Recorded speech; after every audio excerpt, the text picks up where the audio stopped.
Hi guys, welcome back to this channel. If you are new to this, hit the subscription button and press the bell icon to get the latest updates. In this session, I will be explaining four topics, that is for loop, while loop, do while loop and unlabeled break. Holy Grail.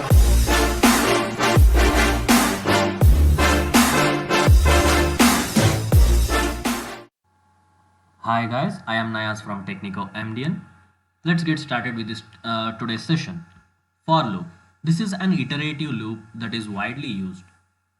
And the basic syntax goes like this. For is a keyword followed by in the parenthesis.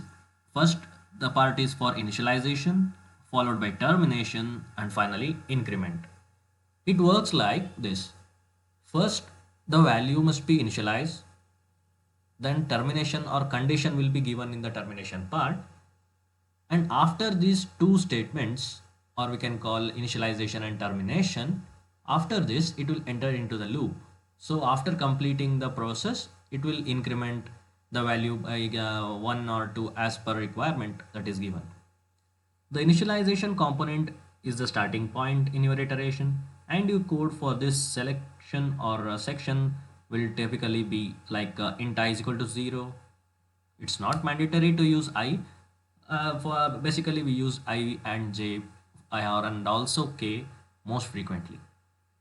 When we declare and initialize int I in the loop like this, we are creating a temporary variable. That is, inside the for loop we are declaring int I. So that means the I value or I variable is only being used inside the flower brackets that you see after for loop. Int I in the loop like this, we are creating a temporary variables that exist only inside the loop. For the purpose of iterating through the loop, once we finish iterating and exit or break the loop, I is deleted and can be declared elsewhere in our program. The termination component in the condition, which once met, you would like to exit or break the loop and proceeds to the next line in your code. This is the ending point of your loop and is typically written as I less than end value or I is greater than end value, where I is the variable from the initialization section and end value is some variable holding the stopping point for the iteration. The increment component is executed each time the end of the code inside the loop's brackets. That is when the loop is reached, and should generally be some modification on the initialization variable that brings it closer to the termination variable. This will typically be I++. As we discussed in the previous video, ++ operator is a unary operator that is called the post increment operator or pre-increment operator even. And it will be incremented by 1 since I++ refers to increment the I value by 1 after a line executes. For example, you can go through this snippet, that is int end of range is equal to 4. So the variable declared here is end of range. So it is assigned a value 4. Inside the for loop, you can see int I is declared with and initialized to 0, followed by the condition is I less than end of range. So the for loop should iterate for 4 times, that is 0 to 3, 0, 1, 2 and 3. Since we know that I value is starting from 0, remember I value is starting from 0, so it is the loop will be like 0, 1, 2, 3. And I less than end of range, that is when I will be less than 4, it will iterate. When I will become 4 less than 4, it will become false, so the break happens, that is the for loop will break. Let us see again. Int I is equal to 0, so I is assigned to 0. I less than end of range, so 0 is less than end of range, so the condition is true, so it will enter into the loop. So system.out.println of I, so I will print 0 as you can see below, followed by I is incremented I++, so again it will come to the condition, so it will be 1. When in a 0 is incremented, so I value become 1, right? So 1 less than end of range, so it is true, so it will print 1, you can see below. And similarly 2 and 3 will be printed, and after 3 is printed it will increment by 1, that is I value become 4. 4 less than end of range is false, so the for loop is terminated. Moving on, while loop. This type of loop requires a single boolean condition and continues looping as long as the condition continues to be true. Each time the end of loop is reached, it looks back to the top and checks if the condition is still true or not. If it's true, the loop will run again, or if it is false, then the program will skip over the loop and continue executing the rest of the code. Much like in the for section, the code below prints the number 0 through 3. Let's go to the snippet and see. Int min is equal to 0. So min and max are two variables that are declared with the data type int.